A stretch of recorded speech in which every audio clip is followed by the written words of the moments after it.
سورت المزمل، بہت سے لوگ اس کو مزمل پڑھتے ہیں، تو یہ مزمل ہے، زا کے اوپر شد ہے، اور باب کون سا ہے؟ تفاعل، یعنی تزمل تھا اصل میں، اور اس سے متزمل تھا، اور تا زا میں زم ہو گئی تو مزمل ہو گیا۔ اس سورت کے 2 رکوع ہیں، اور پہلا رکوع بالاتفاق مکی ہے اور مکہ کے ابتدائی دور میں نازل ہوا۔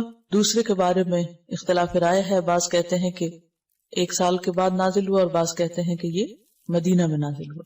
20 آیات ہیں، 285 کلمات ہیں، 838 حروف ہیں۔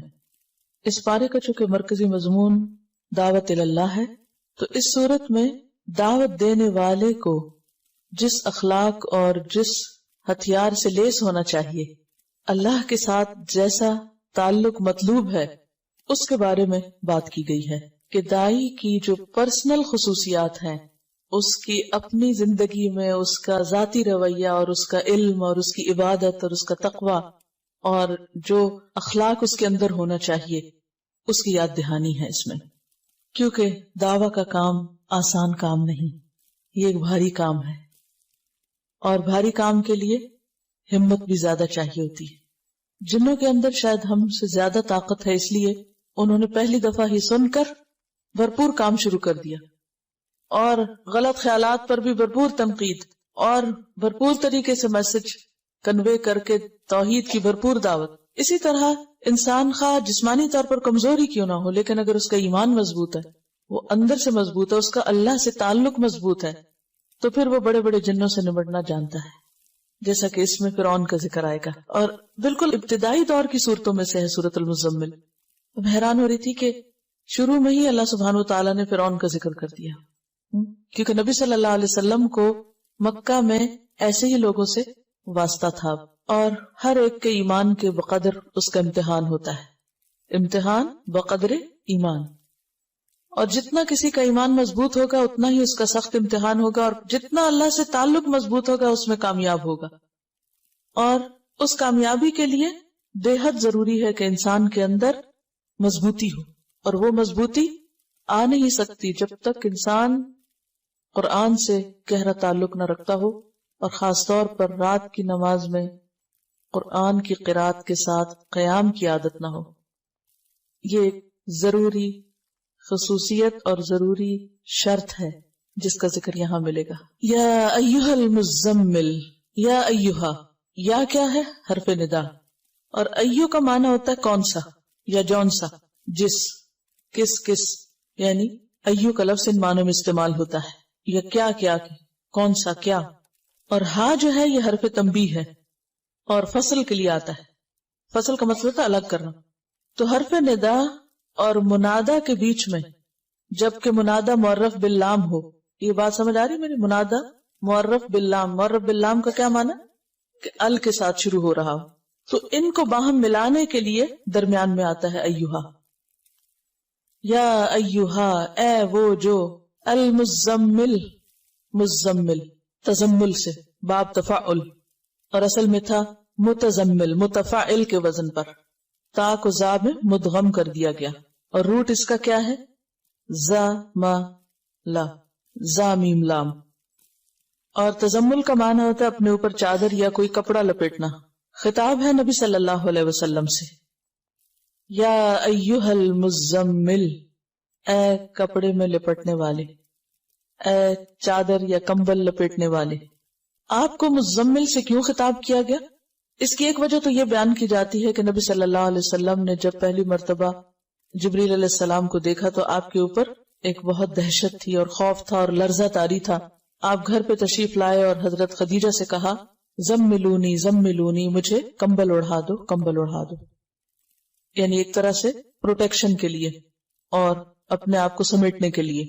اور یہ تو چونکہ نقطہ آغاز تھا، اس کے بعد ابھی مزید آپ پر ذمہ داری ڈالی جانا تھی، لہذا آئندہ جب آپ کو پکارا گیا تو اس نام سے پکارا گیا، اے کپڑا لپیٹنے والے۔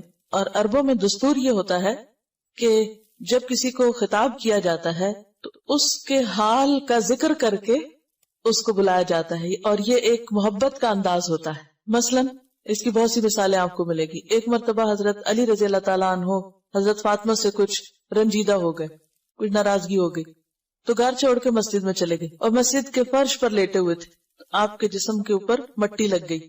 نبی صلی اللہ علیہ وسلم حضرت علی کو تلاش کر رہے تھے اور کرتے کرتے جب مسجد میں گئے تو کہا یا ابا تراب، اے مٹی والے، یعنی یا مٹی میں لپٹے ہوئے یا لتڑے ہوئے اٹھو تم. اسی طرح حضرت ابو ہریرہ جو تھے ان کو بلیوں سے بہت پیار تھا تو ان کا نام ابو ہریرہ رکھ دیا گیا.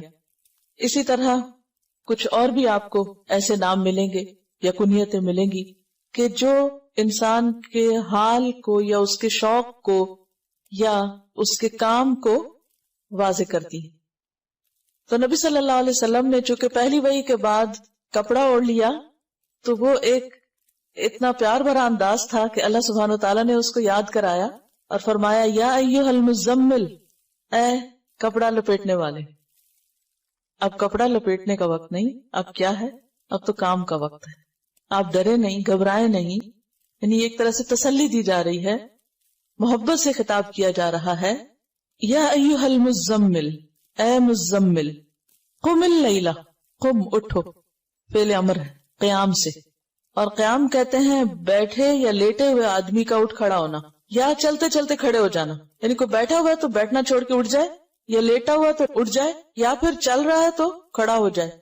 ان سب کے لیے کیا آتا ہے؟ قیام. قم اللیل، رات کو کھڑے ہو جاؤ. اب اس کا یہ مطلب تو نہیں کہ آپ نیند چھوڑ کے تو کھڑے رہا کرو، یہ عام کھڑا ہونا مراد نہیں ہے. یہاں قیام سے مراد نماز ہے، قیام اللیل ہے. آپ نے پیچھے پڑھا کہ بعض اوقات نماز کے لیے لفظ قرآن آتا ہے، بعض اوقات تسبیح آتی ہے، بعض اوقات سجدے کا لفظ آتا ہے، تو جز بول کے کل مراد ہوتا ہے. اور یہاں پر قم، کھڑے ہو جاؤ سے مراد ایسے آئیڈیلی کھڑا ہونا نہیں بلکہ نماز میں کھڑے ہونا ہے. تو قم اللیل کا مطلب کیا ہوگا؟ اٹھو رات کے وقت اور اٹھ کر نماز پڑھو. اور اللیل سے مراد ساری رات ہے. لیکن اگلے حرف استثناء نے، حرف استثناء کون سا؟ اللہ نے واضح کر دیا کہ نہیں، پوری رات کا مراد نہیں ہے یہاں، بلکہ قلیلاً، تھوڑا، یعنی پوری سے کم، ساری نہیں. قم اللیل الا قلیلاً، رات کو قیام کرو یعنی نماز ادا کرو مگر تھوڑا. اب کتنا تھوڑا؟ نصفہ، اس کا آدھا، یعنی نصف اللیل، آدھی رات. او انقص منہ، یا کم کر لو اس میں سے بھی. کس میں سے؟ آدھی میں سے بھی. آدھی کا پھر کم کیا ہوگا؟ تہائی ہو جائے گا، 1/3 ہو جائے گا، ٹھیک ہے. یا پھر اس کا بھی کم کریں تو چوتھائی ہو جائے گا، یعنی نصف النصف کریں تو چوتھا حصہ رہ جائے گا. یعنی ایک کا آدھا کریں، ایک کے 2 حصے کریں تو کیا ہوگا؟ نصف کریں تو آدھا کہلائے گا، اور نصف کو نصف کر دے تو چوتھائی ہو جائے گا، کوارٹر ہو جائے گا. او انقص منہ قلیلاً، تھوڑا سا. تو اس کا مطلب یہ ہے کہ بالکل آدھا نہیں کرنا بلکہ اس میں سے کچھ ہی کم کرنا ہے، یعنی تہائی رات. او زد علیہ، یا اس پر زیادہ کر لو، یعنی نصف پر. تو نصف یا آدھا جو ہے، ہاف جو ہے، وہ کیا ہے؟ سٹینڈرڈ. کبھی آدھے سے کم کر لو یا اس سے بھی تھوڑا کم، یا آدھے سے کچھ زیادہ بھی کر لو. تو ڈیپینڈ کرتا ہے کہ جیسے بھی حالات ہیں. اب اس دور میں گھڑیاں تو تھی نہیں، کوئی الارم کلاک نہیں تھے، موبائل نہیں تھے، کوئی اور